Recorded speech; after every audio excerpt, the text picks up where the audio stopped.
Glenn, we're live. Oh, I'm not seeing the thing. Hi, everybody. That was weird. It is February 4th, 2019. This is the Wrestling Inc. podcast. I'm Glenn Rubenstein, and we are live, despite what the indicator tells me on this Google Hangout. Monday Night Raw, weird Raw tonight. Opened up with Becky Lynch. A lot of stuff happened. Kurt Angle, is he retiring? Dean Ambrose, is he really leaving?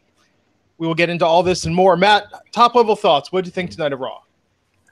I liked it for the most part. I thought it moved a bunch of stuff that I wanted to have moved. Yeah, I mean, Elimination Chamber is coming up in 2 weeks, so tonight's the start of the build to Elimination Chamber. Then after that, of course, Fastlane and WrestleMania. Raj, how about you? What did you think?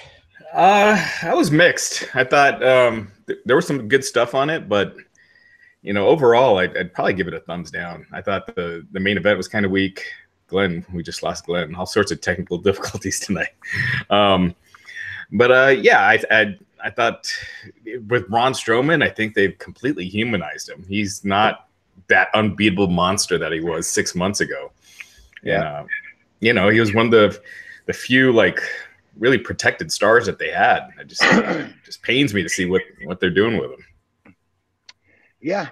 When he's sitting there singing, promo matching hook lines with Kurt Angle backstage, get these hands, it's true, you've lost me. Right. Yeah. So, and he was just this unbeatable. Remember last year at Elimination Chamber, he went through everybody before Roman Reigns finally got him. Yeah. And he was just the beast. And then ever since Crown Jewel, he's fallen down a few notches. I don't know what they're thinking. It's like I told you guys, it's so hard to get a big guy to this part of the dance, to get him organically over as a babyface. Yeah. Yeah, so the show opened up with Becky Lynch coming out, Stephanie McMahon introducing her, and they're really making this the storyline that she's got a knee injury in story, right. And that if she doesn't see a doctor, she's not getting her WrestleMania match against Ronda Rousey. Matt, do you think this is a smart way for them to keep interest in this with 60 some odd days to go between now and WrestleMania? I don't like it personally. No, I don't. I think it's annoying and not in a good heat kind of getting kind of way. You know what I mean? Yeah. To me, it frustrates me. It came across to me like bootleg Steve Austin, Vince McMahon, like that, like a bootleg Steve Austin, Vince McMahon angle. And if that's what they're doing, that ship is sailed. Like they're way too late. Yeah. Like no one's buying that series between those two, at least not yet. Yeah.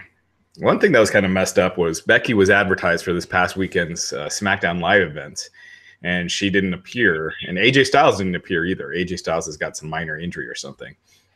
So for storyline, they kept her off the road. They didn't have her go to these shows. But when AJ wasn't appearing, you would think that, she's kind of the hottest, star on SmackDown right now. That she should be there. So is she hurt?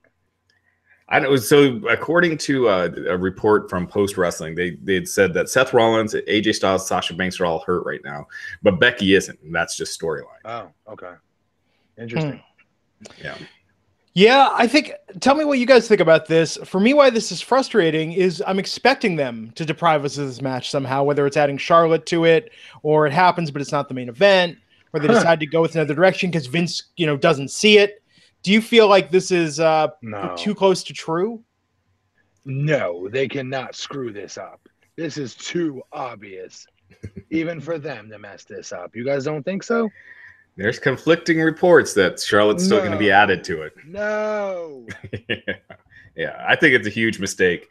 Some people believe that adding Charlotte Flair, you attract the casuals who know of Ric Flair, and it just adds more name value to the match. Saying Ronda Rousey's facing Ric Flair's daughter. Yes, if that was one-on-one by itself, yes, I would argue that. But that's not what they're doing here. They've got a red-hot female wrestler finally that's red-hot organically. You know what I mean? Something I've never seen this before. Have you? In a female competitor? Not at this level, no. Like, I don't want to say, I hate throwing that Austin word out there too much, but You know what I mean? Like, you're excited to see what she's going to do next. Now, this week, I'm kind of pissed how they extinguished her a little bit, especially backstage with Ronda. I did not like that. Yeah, Ronda kind of got the best of that. At least they didn't have Stephanie dress Becky down. You know? Oh, I would have flown out there myself. I would have pulled the plug on the whole show. Seriously. Yeah, I thought the face-off with Steph was good. The face-off with Ronda, I mean, it seemed like Ronda actually did better tonight than she usually does in these talking segments. I don't think it made Becky look weak, but I don't know. I mean, I think Ronda is a varsity. Let's be very clear, folks. Those of you who don't like her, doesn't matter. She is a varsity shit talker at the end of the day. She is good when it comes time to talking shit and just letting it fly and not caring. Do you know what I mean? Whether she's a heel, doesn't matter. You know what I mean? She's really good, I think. Yeah, I remember last week we were saying how her opening segment was terrible, Ronda's last week, and then she cut that promo at the end of it after everything said, and then it was awesome. Yeah. So hopefully they keep it one-on-one. I think it's just got, you know, having a third person just waters it down, just dilutes it. Yeah. It hurts Becky. It hurts Becky. Yeah. No, but tonight though, man. So Becky opened SmackDown Tuesday, Raw tonight. How much hotter can you get? When's the last time a woman had that much juice in the WWE to open both shows within a week of each other? I love it. Probably Stephanie. Yeah, seriously. Yeah. I mean, this was awesome. I think it's going to be great, but man, they got to keep this interesting. And then it seemed like they were trying to get Ronda to get a little bit of steam back. I mean, the crowd was booing her a lot, but she beat Liv Morgan and then Sarah Logan. Liv Morgan, she beat very, very fast. And then Sarah Logan, actually, that was more competitive than I thought it was going to be. It looks like Ronda got cut during that match. But what did you think of that promo she cut in between, though, Matt, when she was yelling at the crowd, saying, "Oh, boo me if you want to"? Oh, that's when she can be dangerous and not a good way, right? She needs to be controlled. Do you know what I'm saying? Because that wasn't good. And then throws out there, what? You want to skin me alive like one of your rabbits? Hey, Matt, can you move your mic a little closer? I'm having a little bit of a hard time hearing you. How about right now? I hear. Yeah. Okay. Yeah, you know what? Let's fix perfect. this. When I'm here like this, is it okay? Yeah. Yeah. All right. People want to know if you're on the run, Matt. People want to know if you're hiding out. No, I have an autistic son who I'm not waking up to do any kind of podcast or any kind of interview. So I'm doing it from my vehicle. Understood. Now that they've asked and they opened up Pandora's box, I was spent the last week in the emergency room with pneumonia, and then today's my third day out since. And I've also quit cigarette smoking on top of it. So for all those people at home that seem to care, put that up your pipe and smoke it. So we're working on all those things, and but on top of it, obviously I don't want to sit there be screaming and yelling, ranting and raving in front of my son while he's trying to sleep at night. But back to this, she was all over the place, dude. She was all over the place. She was in between the match promo. I didn't like it, but then yet again, before the match promo versus Becky, I thought that was a home run. When she's in the moment and she's pissed off, she can be her best, but they've got to be able to, she can't show she cares. That's when she screws up, when she starts to show she cares that everyone's booing her. Yeah. It doesn't work. Right. So for those of you who missed it, so after Stephanie suspended, so Stephanie was demanding that Becky go see a doctor, get cleared to return to action, or she's going to suspend her. Becky refused, and so Stephanie suspended her, and then Becky attacked Stephanie, and almost got her in the disarmor, but some agents came in. So backstage, Ronda was getting on Becky's case for harming the potential WrestleMania women's main event. And Becky just kind of stood there and took it while Ronda tore into her. And yeah, in this match, I thought Ronda was really good here. I thought Ronda versus Liv was exactly what it should have been. They should not be going long. So I thought that was great. But yeah, then she cuts that promo and just felt like she got lost or something. Yeah, all over the place. Yeah. Which is a shame because I think if they script her some really good stuff, and she could just pull it off. I think it's just all about building this match for Mania now, especially if it's going to be the main event. Man, they got a next level. That's not what they're booking it as, right? We're not calling this the main event, are we? Becky versus Ronda. I mean, I'll sign off on it. I just don't think they would call it that. Yeah, I think it's going to go on last. Wow. Or whatever the women's match is, if it's Charlotte and a triple threat. Yeah, I think it's going to go on last. And when you look at it, when you kind of look at the WrestleMania lineup right now, there's no obvious choice after that for any other match to go on last after that. Brock versus Seth. Wow. Seth is kind of cold. I feel like we'll see if they can heat him up, but I think this is definitely the best way to go. Wow. Yeah. Wow. Yeah, I remember talking to the Bella twins. I think it was at the WrestleMania 30. Which one was the one in California, in outside of San Francisco? 32. 32. So I remember talking to them there, and I asked them how long before women main event a pay-per-view. And they were saying they think it'll probably be like 10 years. And look at this. A pay-per-view, or did you say Mania? You said pay-per-view. Just a pay-per-view. Wow. So things have changed. Things have changed quick. I mean, don't get me wrong. I want that. We all want that. I'm just surprised to see WWE saying, hey, this is our bread and butter. This is what we're selling our pay-per-view on. Right. And Vince can, he can always change his mind. I remember 2 years ago, Brock and Goldberg was supposed to be the last match, and they ended up going with Roman and Taker. So it could always change. So it's 31 in Santa Clara. Speaking of WrestleManias, did you guys watch the 24 WWE 24 on WrestleMania New Orleans? Yeah. Yep. Those are awesome. Yeah. Man, that opening moment with Brock tossing the belt to Vince, that was still the high point.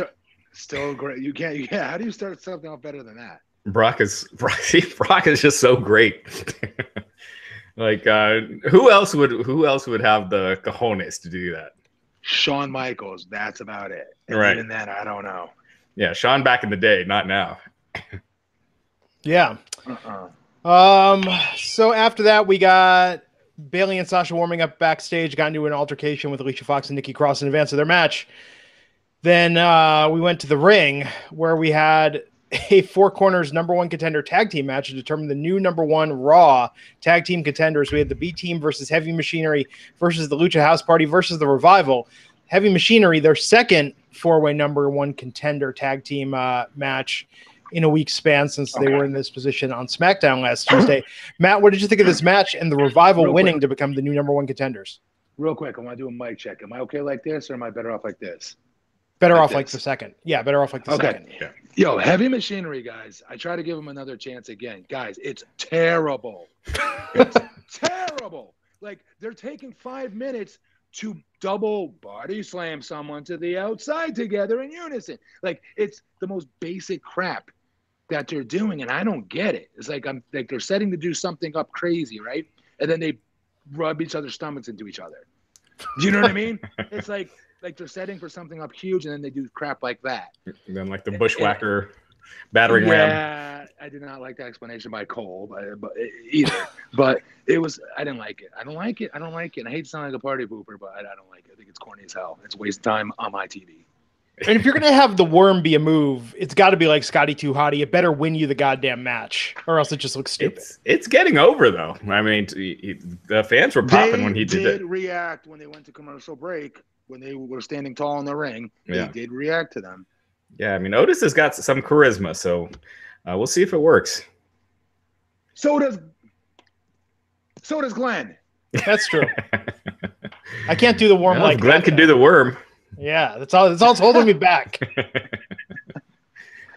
My God! By the way, with Ruby and Ronda, I'm guessing next week they have Ronda versus Ruby Riott, or they do Ruby Riott at the pay-per-view versus Ronda at Elimination Chamber. It just keeps going down and down. Then at Fastlane, what do we get? Dana Brooke versus Ronda Rousey. Might as well. I mean, they just bring in enhancement talent. Stop jobbing out your women's roster if you want them to be taken seriously. Well, I mean, they're not hot right now, so it doesn't really do anything. Doesn't hurt or help Ruby. So I see nothing wrong with it. Ruby's a really, really good wrestler. I think if they give her a competitive match, maybe something. Yeah. I don't know. So the Revival got this. Maybe they apologized for asking for a release, but they're now the number one contenders with the Shadow Machine. That's what happens. That's what happens when you ask for your release, WWE. For the tag titles. That's kind of a bad message to send. Ask for your release and you'll get pushed. Yeah, you get to come out and bury new talent like Dean did tonight. Oh, man. So backstage, Zack Ryder, Kurt Hawkins, they're keeping that going. They're vowing to end Kurt Hawkins' losing streak. I like that. And that is going to get a huge pop when it happens.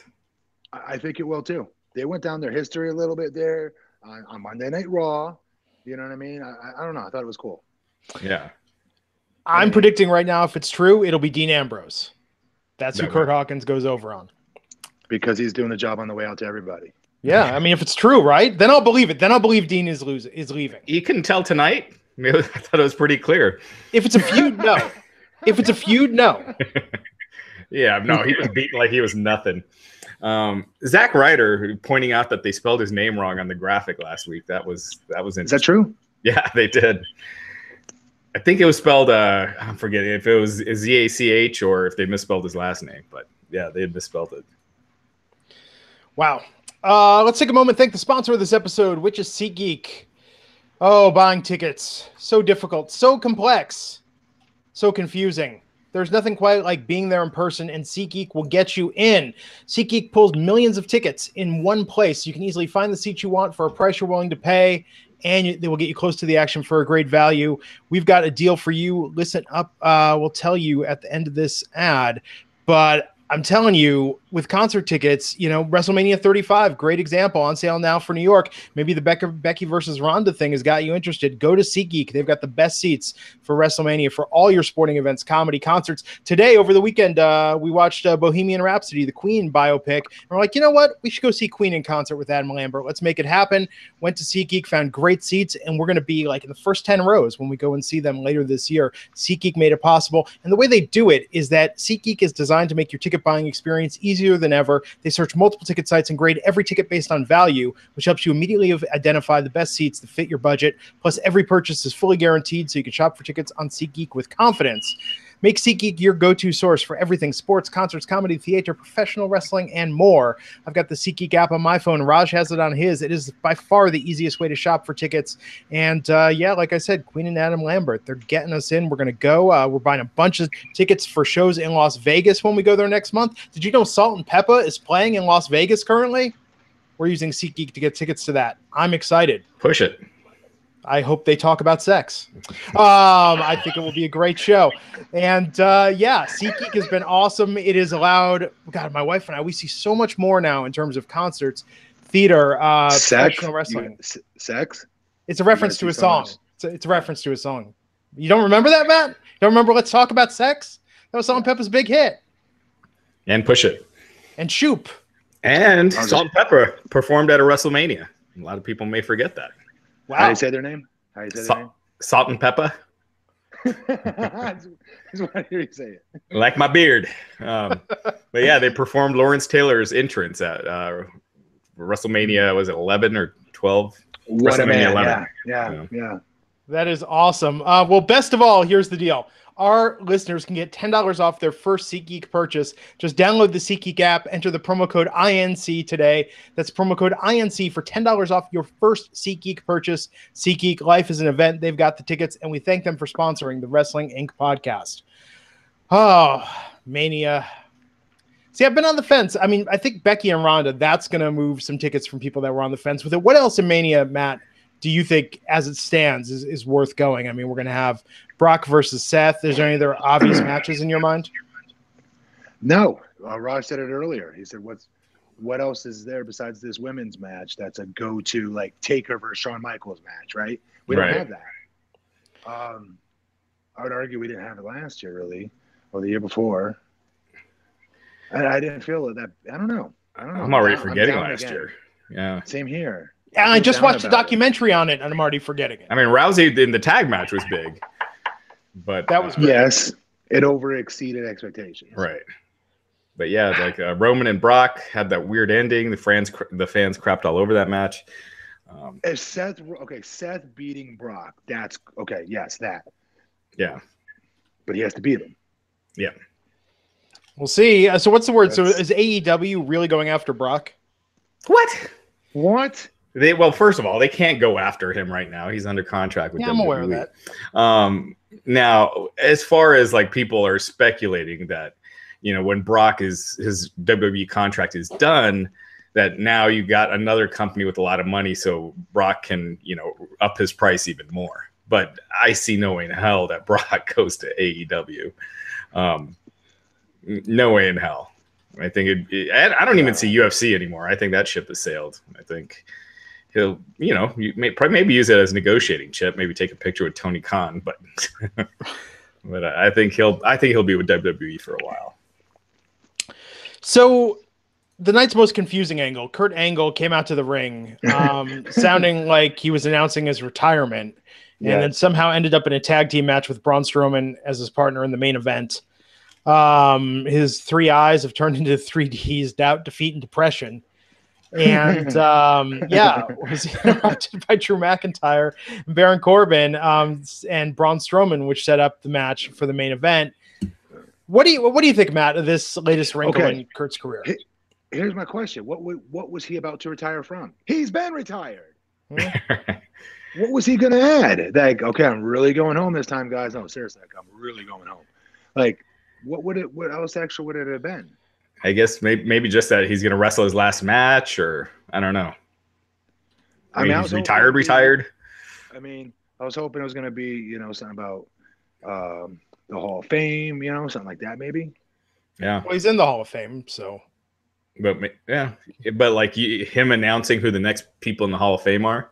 Oh yeah, that'd be cool. Isn't that weird that he's in the Hall of Fame in wrestling? I mean, I know it's happened before, but this Jeff one Jarrett feels tonight. Yeah, 2 Hall of Famers in action tonight.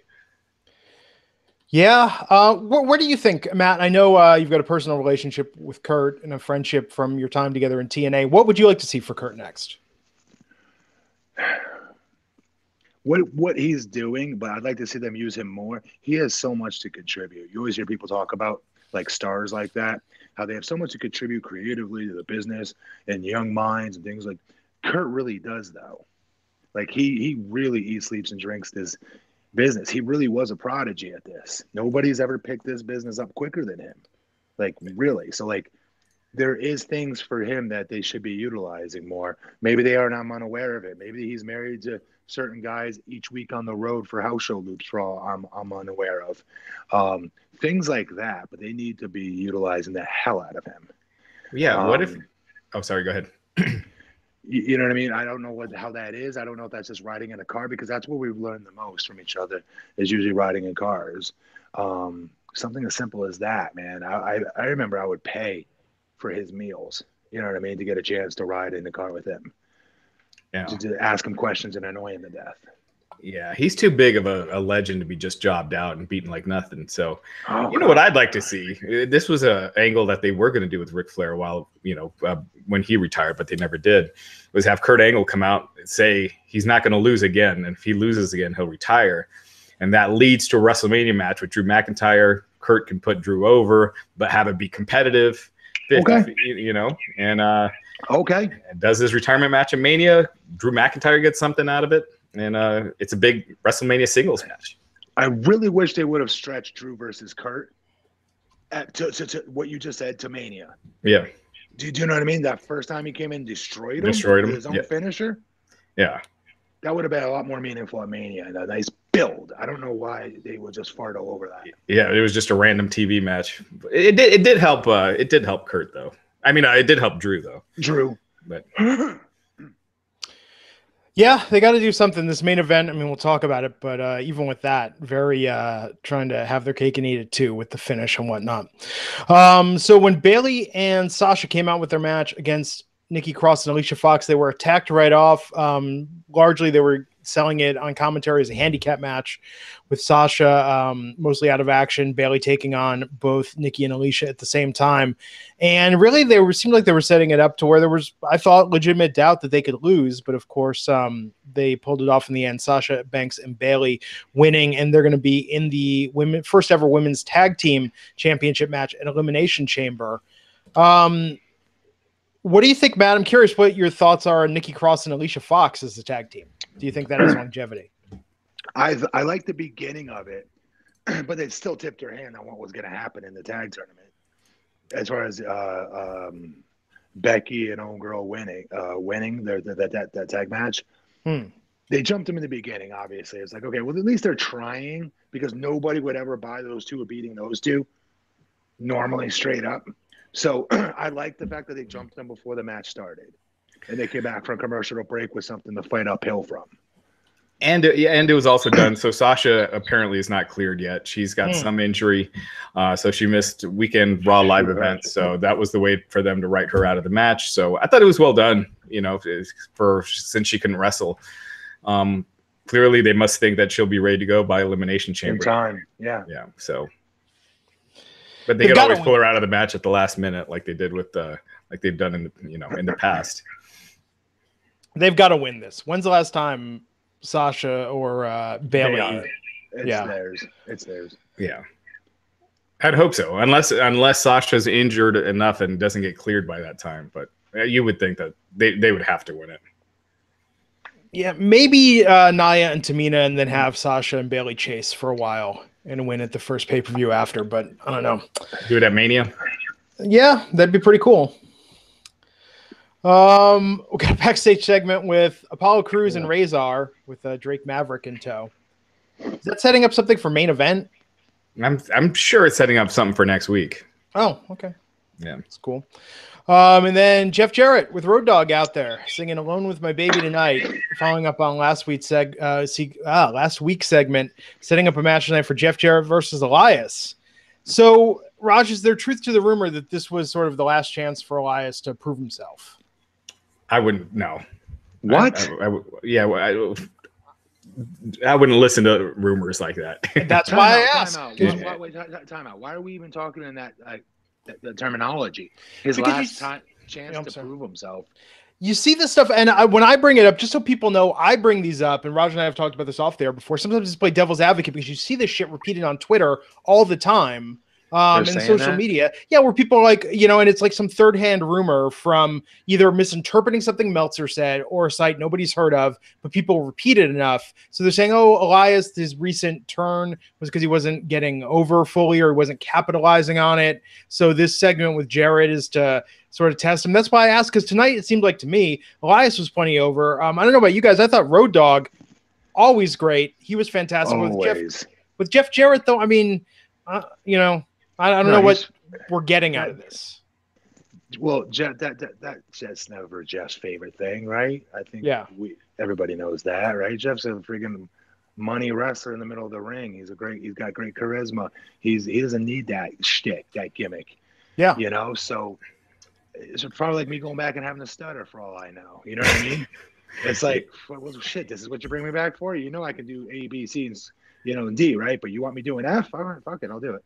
Yeah, I mean, I get why they're doing it, because Elias and Jeff Jarrett have similar gimmicks. Oh, so. That's 100% why they're doing it, but it doesn't mean Jeff's going to be comfortable with it and make it, you know what I mean? Right, and that's what I was going to say, is that when Jeff was doing that gimmick and Road Dogg was his roadie, fewer people were watching WWE than the rest of their careers. Everyone remembers Road Dogg from DX and Jeff Jarrett, with the stuff with China and with the shorter hair and slap nuts. Right. Yeah. They don't remember unless you watched during that period, which was, a down period. Not many people remember that. No, you're 100% right. And back to Elias, though, that really pisses me off, though. That people are saying, like, that's like one of their, like, knocks is, oh, this is his chance to prove himself. So this is his chance. They bring in, like, a Hall of Famer. It doesn't even make sense. Yeah. I like Elias and what he does. I think he's doing just fine as is. I've been enjoying the shtick they have set up with him. with this tonight, I mean, so he picked up the win over Jarrett, got the drift away on him. I feel like I haven't seen his finisher in months. Like I forgot that was his finisher. And that's not on him. Right. That's on creative. WWE Creative needs to get on their own ass about their own stuff instead of putting stuff out there about him. If he's, that annoys the hell out of me. Yeah. I do think his character is better off as a heel. I did think, like, as a babyface, he was kind of losing a little steam. They dropped the ball with it. That's their job. Yeah. He went over and got over as a heel. It's their job to spin it and make it into money somehow. That's their job. And they did it. They would let him flounder and flounder and flounder. Before you know it, people are laughing along when he's telling them to shut up, turn off their cameras. And they started getting over and they started cheering. And then same stuff. They continued. They had an opportunity there versus Seth Rollins for the Intercontinental Championship, and they blew it. Yeah, absolutely. So after the match, after Elias got the win, the beatdown occurred. Road Dogg got to say "suck it," and Jarrett hit Elias in the back with the guitar. He said "shiznit," which you don't hear much on WWE TV anymore. Elias had a funny line where he told Road Dogg, "What are you doing here? Shouldn't you be on SmackDown tanking their ratings?" So I thought Elias, I thought he came across as a total star in the segment. That guitar didn't break when Jeff Jarrett hit him with it. So I don't know if it wasn't gimmicked properly or what. So hopefully he didn't get hurt off of that. Ouch. I mean, that jacked up Jake the Snake Roberts' career. Remember when Honky Tonk Man hit him with the guitar? That wasn't gimmicked, and Jake had all sorts of neck issues after that. What's Honky Tonk Man been up to? I don't know. I sure as hell don't know. Yeah, he's still not in the WWE Hall of Fame. Yeah, it's been a while since I've spoken with him. I don't know. Yeah, looking at Wikipedia, he did a Lucha Underground cameo. Yeah, I don't know. He would be a good one to bring back. He'd be a good Hall of Fame entry. But yeah, I think that'd be a good segment. Not a headliner, but yeah. Yes, he would be a good Hall of Famer. Yeah. Speaking of which, the Hart Foundation going to be inducted into the Hall of Fame. It's going to be Brett, Jim the Anvil Neidhart, and Jimmy Hart, not the Hart Foundation stable, but the tag team. It's the way it should be. That's good. I agree. I'm great with that. I love the Hart Foundation stable, but they weren't around that long. The Hart Foundation tag team were they were on top forever. They were awesome. Dude, them versus the Bulldogs, like every Saturday, it felt like as a kid. Yeah, and they were always awesome. Who else are you hearing about for Hall of Fame at this early stage, Rush? That's not really. There's hardly been any that's the first leak, that I've heard. And that was, via PW Insiders. It's been pretty quiet this year. Are the tickets on sale yet for Hall of Fame? I don't know. I know access tickets go on sale Friday, so maybe not. So maybe they're waiting till next week. I mean, it's going to sell out. It's New York. I would think they're not going to have a issue selling it out. It is going up against the ROH show at Madison Square Garden, but I don't think they'll have a hard time selling that out. So speaking of Jim the Anvil, Natalya was backstage with Dana Brooke apologizing to her and then getting worked up and basically yelling at her and challenging her to a one-on-one match next week. Turned out Natalya had earbuds in and didn't hear Dana talking. Yeah, I saw that coming a mile away. It is. Yeah. 3 weeks from tonight, the birthday celebration for Ric Flair will be in Atlanta. And then they imagine the timing of that they're happening to be in Atlanta for Raw on Ric Flair's 70th birthday. That's his actual birthday. It's not like around that time. It's his actual birthday. Yeah. Wow. Atlanta is, Ric Flair country. So pretty cool. Most definitely.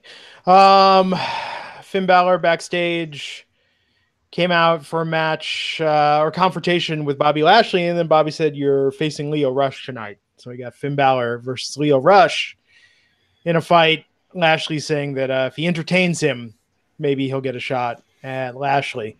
What did you think of this match, Matt? I didn't like the premise. Again, they're jabroning Finn once again. They're making him calling him small. They're not looking. They're calling him outright small now. And stuff like that. It was a good match. Love watching Lio Rush wrestle, obviously. I just didn't like it. I don't like when they continue to minimize They're shorter guys like that, and then actually call them out for being shorter and smaller and tiny. That they're not good enough to be on someone else's level. Do you know what I mean? Right. I just don't like when that happens to your baby face. Right. If Finn should not be, it should not take Finn that long to beat Bobby Lashley's hype man. You know, it should have been a short match. They I mean, it was pretty competitive. And if you're watching it as a total casual fan for the first time, and you're seeing Finn struggling with Lio Rush, in your head, do you think he has a chance against Bobby Lashley? You know, if you're watching this like a movie or anything, hell Probably not. No. I mean, Finn should have beaten Lio pretty quickly. Yeah. So, I mean, that's the issue. And also just randomly, like Lashley can decide he's out of a title match. That should be a forfeit, you know? And I mean, I'm glad that they did Finn versus Lio anyway, because I think it's better that Finn gets a win. I don't know if Lashley would have beaten Finn, but, you know, if Finn's going to win the title, do it on a pay-per-view, not on Raw. Yeah. Do we care? I kept thinking, do I care if this lasts to WrestleMania and Finn Balor wins the Intercontinental title from Bobby? Do I care? I decided I don't. I don't care. It's be not nice to enough have him for me. Yeah. If he's the demon at WrestleMania, that would just any chance for that. Really. Any chance for that? Okay, yes, I'll take that. But I just don't like where he's booked at right now, where he should be. Yeah, it's weird. Like he's putting that title match with Lesnar, and it was a good match. Then they squashed him right after, and then just had him get destroyed last week. Yes, it's definitely feels like he's dropped a peg. Yeah, so at least he won tonight. I was worried for a second that we're gonna let Lio beat him, but he won with the coup de grace. And after that, Paige came out. She was there in person, and they showed us the exact same trailer for Fighting With My Family that we've seen easily 100 times. Yeah. Well, what'd you hear from the screenings, Raj? I've heard only good things. Everyone that I've talked to that's seen it has really liked it. It's going to be awesome. That's good. That's a home run movie. You already know it is. It's going to be great. Yeah. So all positive stuff so far. Early reviews are good. Mostly positive. It's like at 80% on Rotten Tomatoes. So it's good great. stuff. Good for her. Do you guys watch The Chronicle with Paige on the network? Yes. Yeah. I haven't yet. Very depressing. Very honest too. Incredibly honest from her perspective. Yeah. Some of the areas she goes in, I was very surprised that they let her. Yeah. I need to watch that. Yeah, it was good. I hope they do something with her because she's too talented and she's a great talker. God. Yes. Hell yes. She was great on SmackDown. I don't know why they got rid of her there. I get where it made sense with their New Era initiative to get rid of her. But, this New Era is exactly the same. It sucks. New Era sucks. It's exactly the same. The only difference is they were saying the McMahons and Triple H will be on every Raw. I mean, that's really been the only real difference. Well, which I don't care about, which I was fine without them. Right, yeah. You're telling me, Matt, you don't love the New Era segments like A Moment of Bliss tonight with special guest EC3? Okay, I take that back. I did like that at first. I did. Yeah, I liked Ambrose on that. We'll get to it. Yeah, so EC3 came out with Alexa Bliss. Alexa was flirting with him. It's interesting. They make it look like a total dweeb by not talking. Oh, yeah. And then Renee commenting on commentary about the amount of baby oil he had on. Like, to me, this reminded, at first it was like, they're treating him like they did back when he was Derek Bateman on NXT.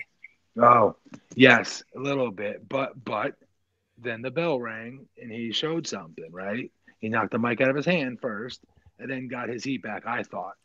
But he was, many talent would not be able to come back with the crap they booked him with over the past few weeks.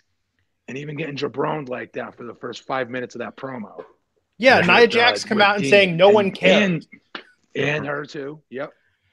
Right, yeah. Nia randomly coming out saying no one cares. EC3's not saying a word.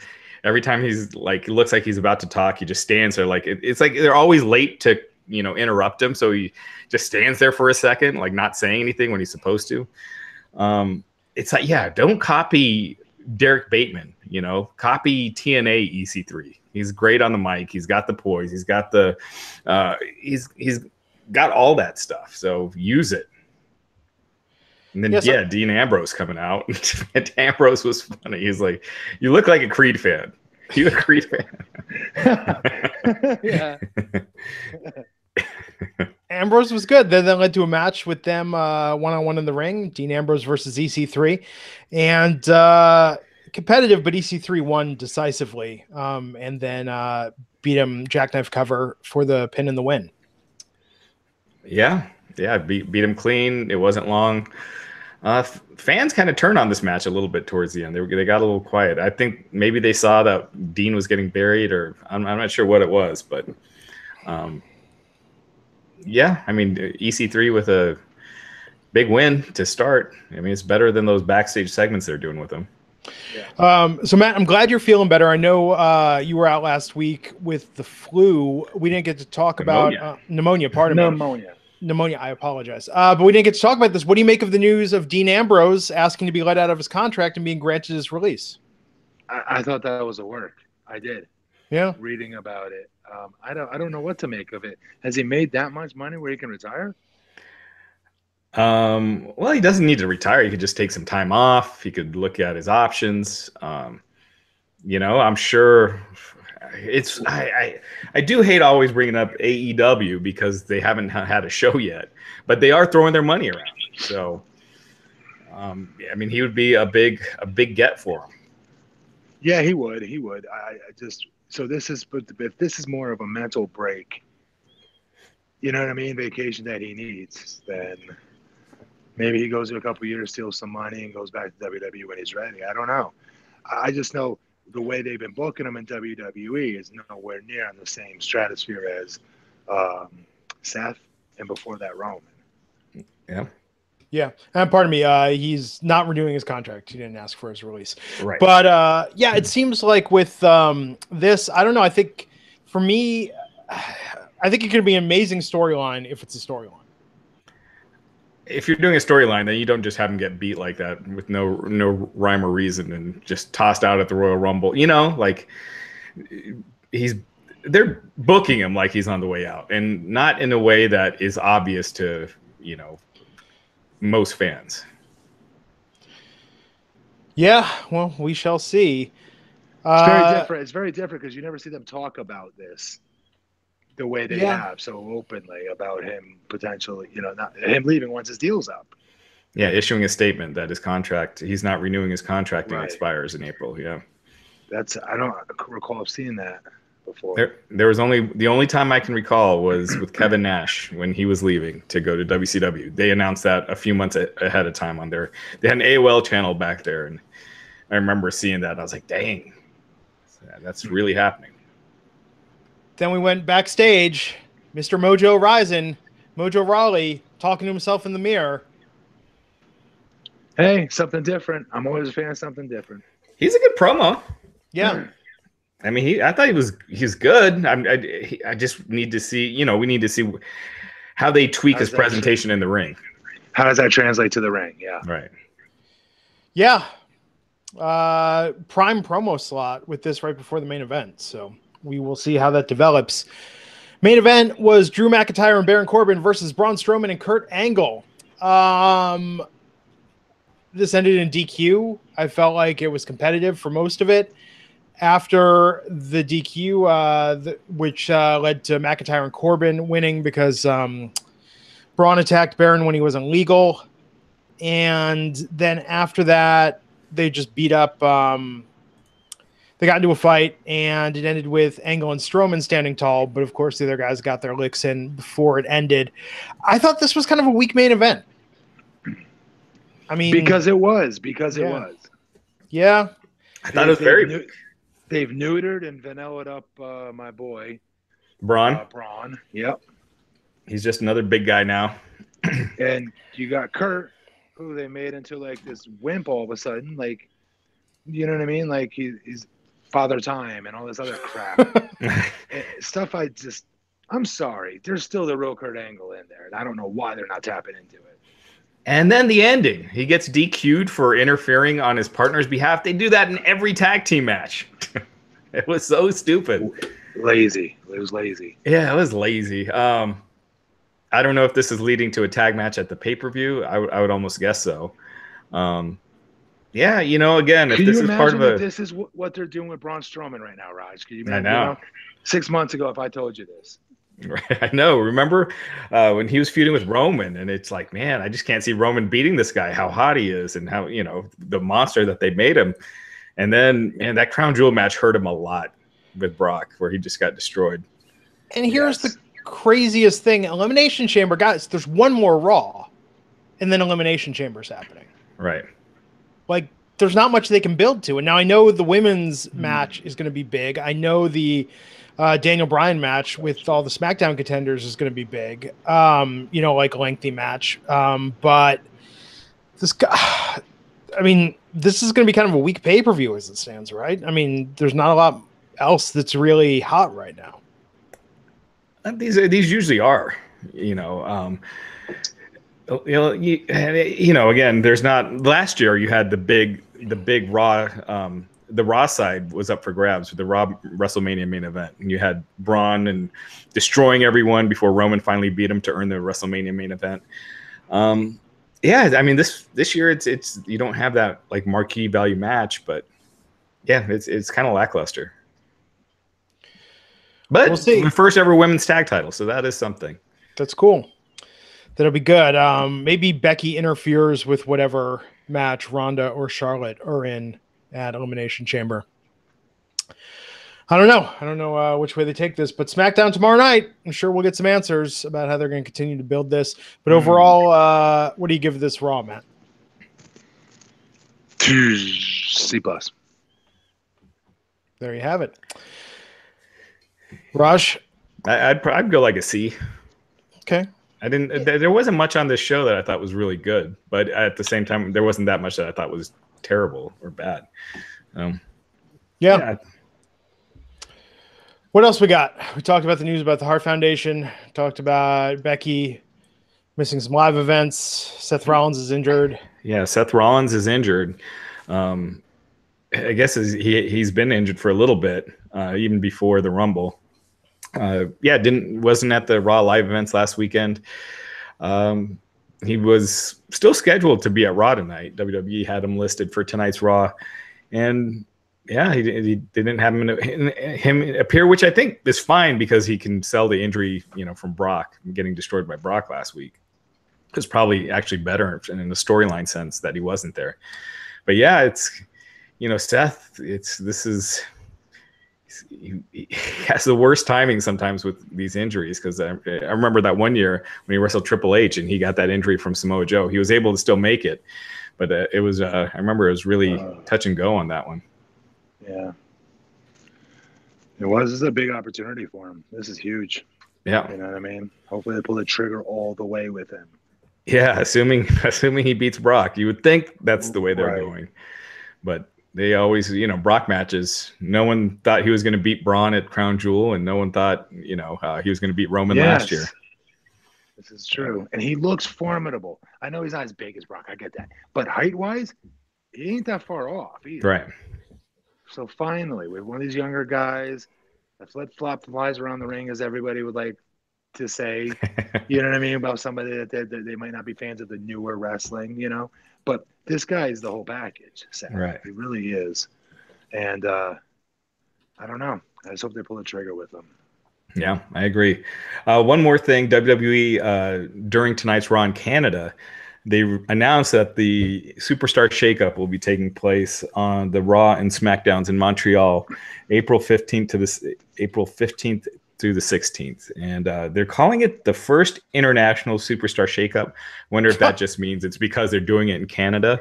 Yes. Or if they mean like stars from NXT UK are eligible to be drafted too. So they are. Nobody will care because nobody will. Yeah. But yes. I mean, after this round of call-ups, I mean, can you think of a worse way, the way they've been introducing these? I feel like Nikki Cross has been the most successful. I mean, Heavy Machinery, they're pushing them. EC3 after tonight. Yeah, I mean, it's good he got the win, but that promo, man.